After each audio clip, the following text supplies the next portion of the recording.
very exciting night for us. I'm really freaking excited to be here tonight.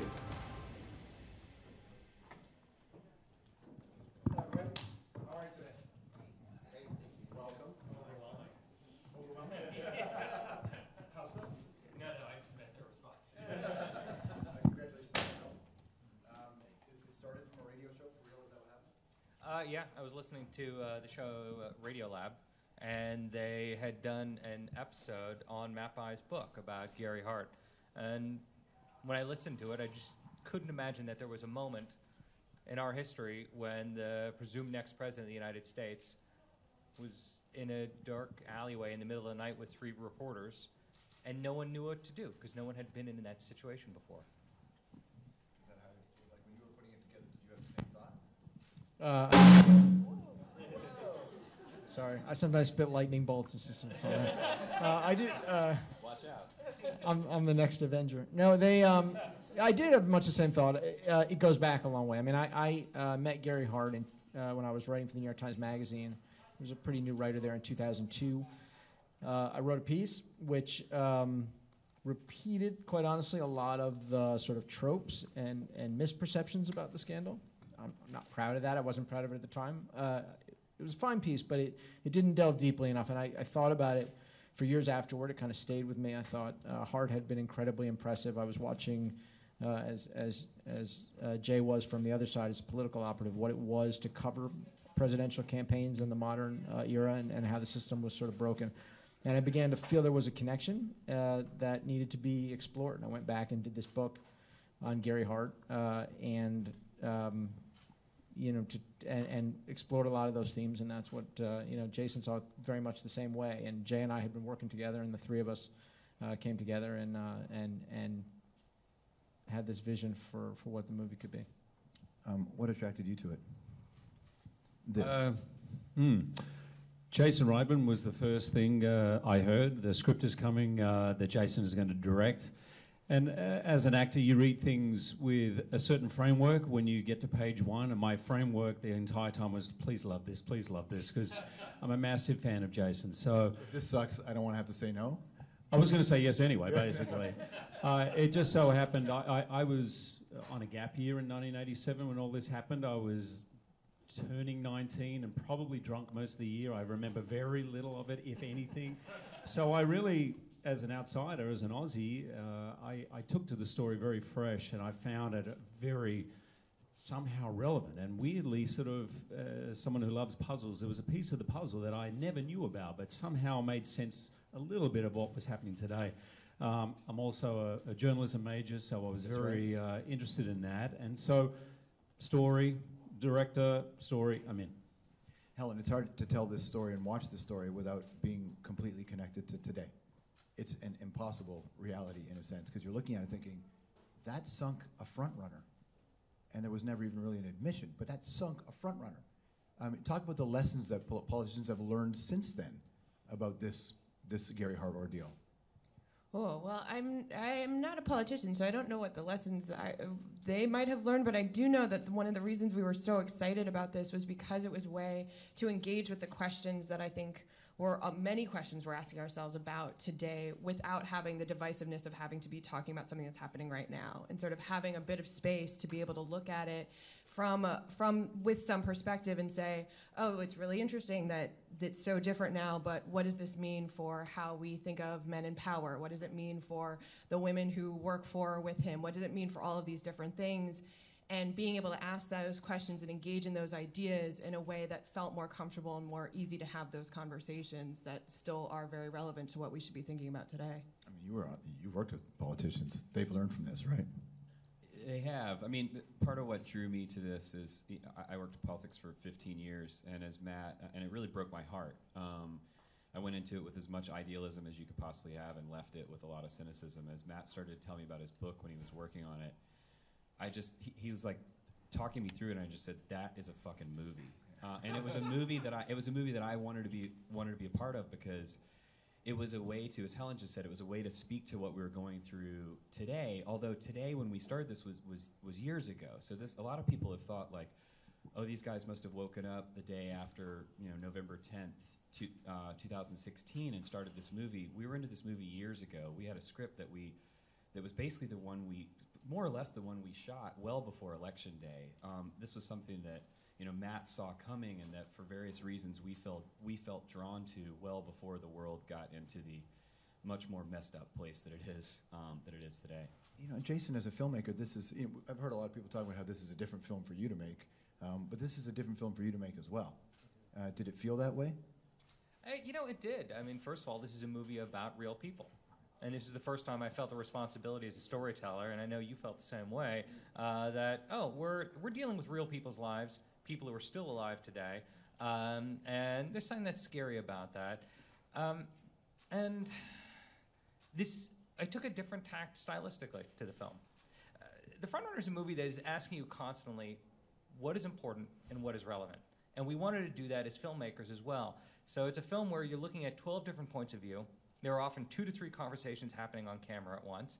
And we shot it in this kind of 1970s style that is making you as a viewer constantly trying to figure out and make a decision about, all right, who do I want to follow? What is the important conversation? Because that's what really the whole film is about. You take these really important moments where, especially when Donna's talking and when the women in this film are talking, everything else around it stops. Yeah. So when I'm watching the film, especially when the men are going, there's a lot of noise, it's a lot of layers, but then when these characters, when Vera has her moment, it stops, and you're forced to focus on them and their story. Was that intentional? Certainly. Look, this is The Frontrunner is a movie that is also very interested in the emotional burden that is put on women during a scandal. Whether it's Donna Rice, a young, bright, aspirational woman who had her life just stolen from her, it was just kind of ripped out of her hands, or whether you were one young woman working at the Washington Post, or one young woman working on a campaign and are forced to speak for your entire gender. This is a conversation that Helen and I got into all the time while making this film, and it would get heated in the best way. And it was something I loved about. I love Molly Ephraim as Irene Kelly is one of my favorite characters, because I think that that's something that you don't see a lot. And when you're talking about these various things or things that happen, are all of the women who have to do all of this work that's sort of not expected of men often, So. We'll take some questions from here as well. Yes, go ahead. Good afternoon, everyone. Andrea Case, CTV News. Question, has Gary Hart seen the film? Number 1. Number 2, will you show it to him? Number 3, Hugh Jackman, did you talk to him at all in terms of researching this role? Yeah, I brought the film to Denver about a week ago and showed it to Gary and Lee Hart. We all went for hot chocolate after. And it's interesting to show them the movie because at first I was presuming that the reaction would be how complicated it is for them to watch it and talk about the emotional journey. And their first response was, Hugh is so good. He's such a good actor. And Gary at one point said, do I really talk like that? And Lee said, yes, that's exactly how you talk. I spent some time with Gary and his family before filming. Obviously, out of respect, I've never played someone who is alive. I played real people who... Wolverine is real. I'm sorry, apart from Wolverine. It's a secret I told you backstage, George. And of course, out of respect for him, but also in terms of the process, what was most important to me was every single person. I spoke to many people before I met Gary, and almost every one of them, the only thing in common was this word enigma. And how fast and how smart, he's one of the best politicians of the past 50 years, many things. But I wanted to sit there and be with him to understand what it is like to be around that sort of mysterious, enigmatic quality. And I saw that. There were so many parts of me. He's as sharp, I imagine, as he's ever been. You probably could speak to that, Matt. Very interested, very knowledgeable on any subject of what's going on today. And I have actual great respect for him, and we have, I would say, an affection and friendship now. The Gary Hart that is portrayed in this film is not the Gary Hart that any of us saw in the newsreel clips of back in the day. You saw the smile, you saw the hiding Gary Hart. I think a lot of people will gain an insight into him. If you think had Gary Hart won that and won the election, maybe there's no two George Bush presidencies, maybe there's no Clinton. It's a whole different Democratic Party, you know. And having been so close to it, the impact that one man's fall had is pretty enormous. Yeah, I'm an Australian, so I'm seeing this from an outsider's point of view. I haven't voted in any election here. But spending time with Gary, and I'm not going to tell you exactly what it was, but at one point he shared with me his 100-day plan if he had made it into office. And I can categorically tell you it would be probably a very different world today if that had happened. Another question over here? Yes, in the back there? Yes, sir. Hi, Reggie Winter from the Toronto Star. It's a question for the writers and Jason. I mean, obviously this is a film, so it's based on a true story and a book. There's obviously some creative license, but is there anywhere that you wouldn't go or you wouldn't want to sort of fictionalize from this story? Was there a limit to that? Look, it's a great question, particularly on this film, because the film is always asking, what should we know? What do we need to know? What do we want to know? And for screenwriters, that becomes a very tricky question because we want to leave that in your hands. We want this movie to be one that, as an audience, you're going to have, one person's going to have a completely different experience from the next person. You ask one person about this, and they'll say, well, I don't think we need to know what's going on in a president's bedroom. And the next person might say, well, actually, they want to be the president.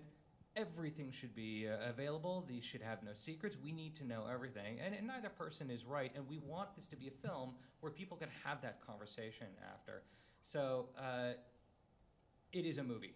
You do need to create dialogue for characters, and you do need to take them through an emotional arc. But the facts are the facts in the film. What was important is that we give people different points of view. That even within the Washington Post, you have 5 different characters: young, old, male, female, veterans, newcomers, each debating how do we pursue this story.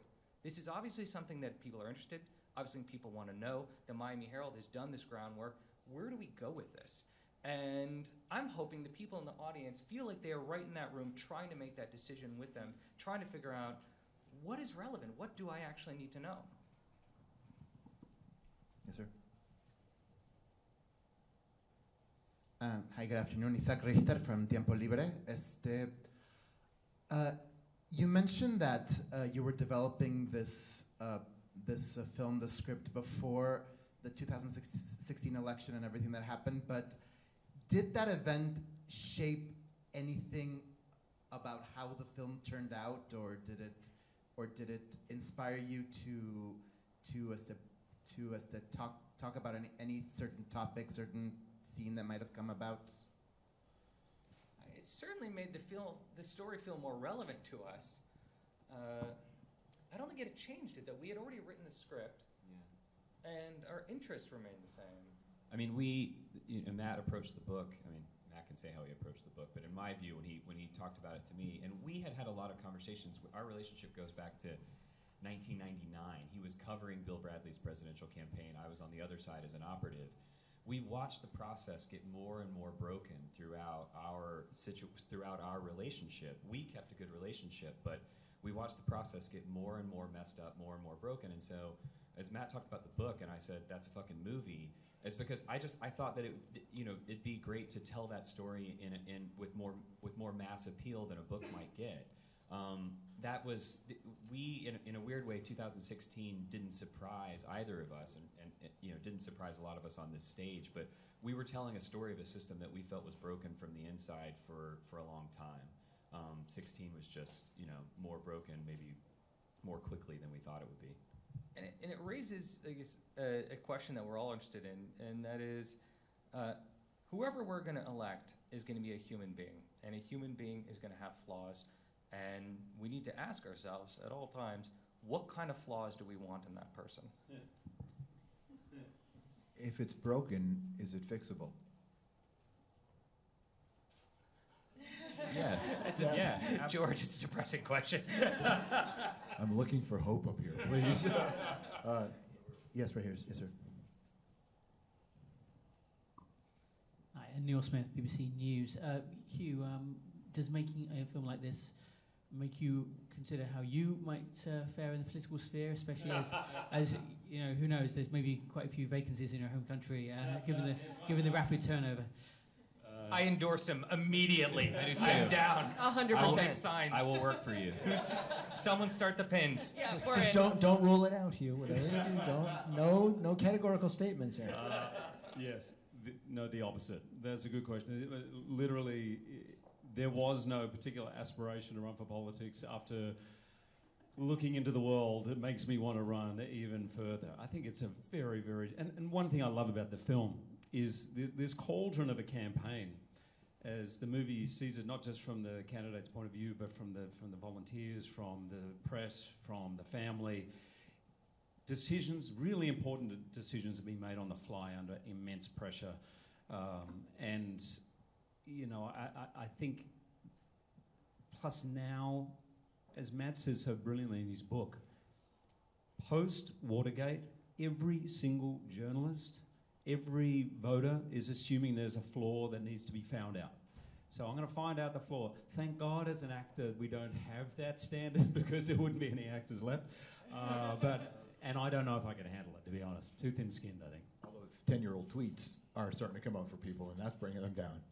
But you know, New York has a history of senators who come from other places, and the great thing about an Australian is you haven't voted on anything. You know, you have no record to attack. Think about his appeal in Erie County. I think there's something to be done. I don't know about you guys. I believe everything's fixable because I'm an optimist. But they're laughing at me. Yeah.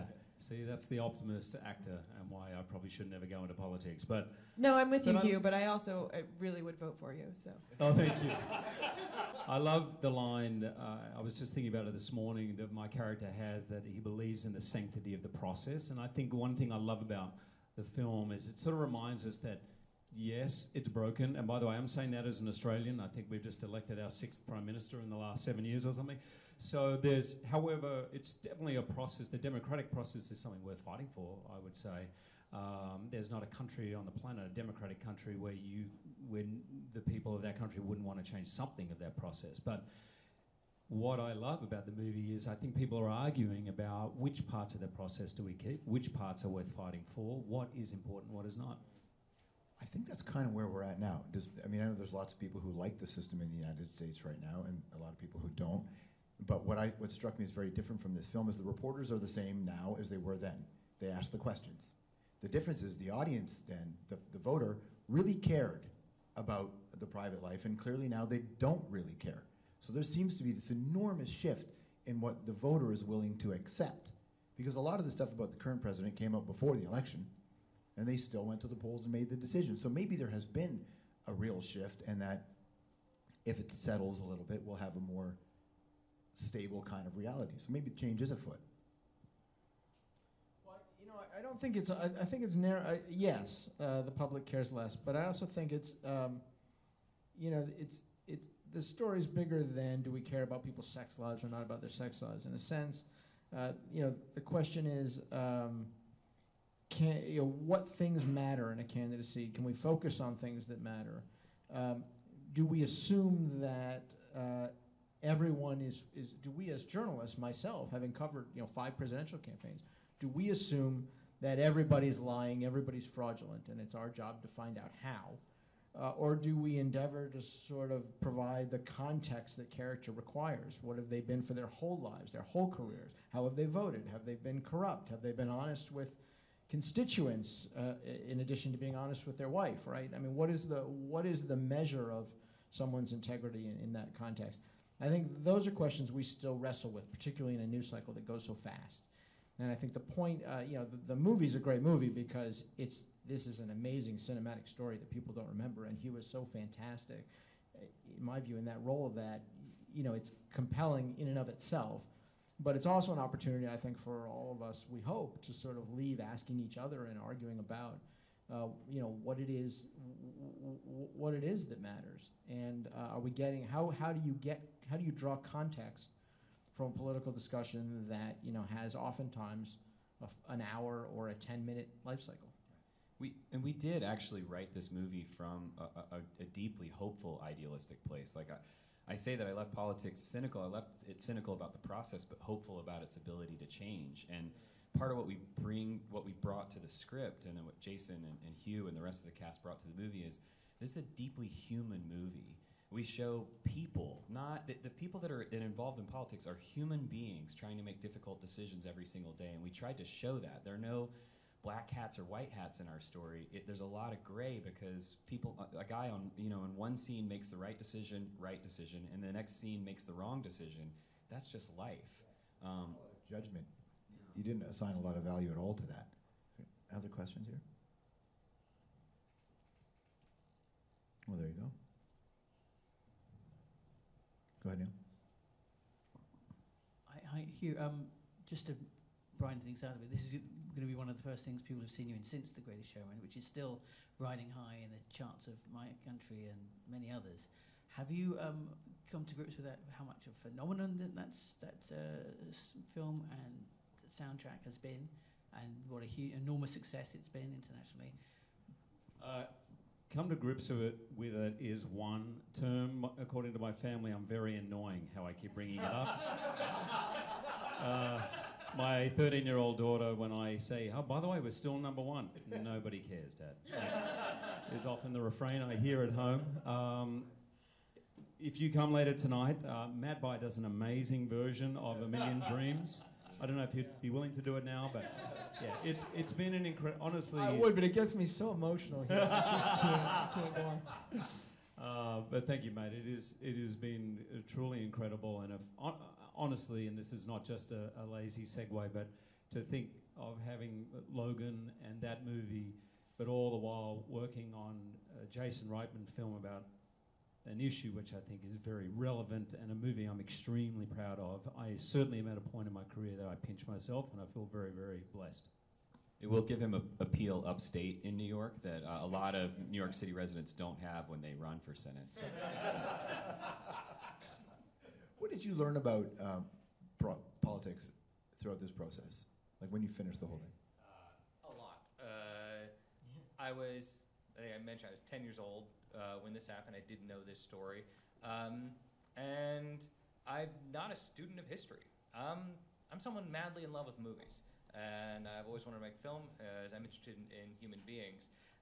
And in Gary Hart and the people around him, I saw a lot of complex characters that I wanted to portray. This is a unique screenplay, you know? It was co-written by a political journalist who covered many presidential campaigns, the former press secretary for Howard Dean, Hillary Clinton, Bill Clinton, and, the son of the guy who directed Ghostbusters. So I think we all brought a lot to the table, is what I'm trying to say. Yeah. I mean, we are in Reitman Square, so... Behave. Yeah. What did you learn, Helen? Oh, no, I didn't. I mean, this makes me sound dumb. I didn't realize that the way candidates were chosen before, what is it, 1972? Like, I didn't know that this was, a part of this was because of a shift of how we chose the candidates that were running, which felt to me like such a big deal and such an obvious change that it was embarrassing to me that I got to the age that I am not even knowing that about the way America worked. This comes out on the day of the midterms, right? Mm-hmm. Shouldn't it have come out the day before? So people could see it before they go to the polls? My advice is, first thing, vote. Yeah. Second thing, go see our movie. Are you watching the midterms with a completely out of this world focus this time? I mean, I left that business sort of with my hair on fire. And I do follow it. I mean, I follow it probably much more than your average person. That's actually not true. Your average person follows it way more than I follow it now. I'm very often running into people like at the beach who are like, can you believe the spread and the fave-unfave in California 32? And I'm like, no, I'm not following. And so I do follow it, but I'm not deep inside the Nunez race or the latest DCCC polls. Right. I care, I vote, but I'm not like an insider about this anymore, thankfully. Thanks for everybody's time today. Thanks, George. Really appreciate Thank it. you, George.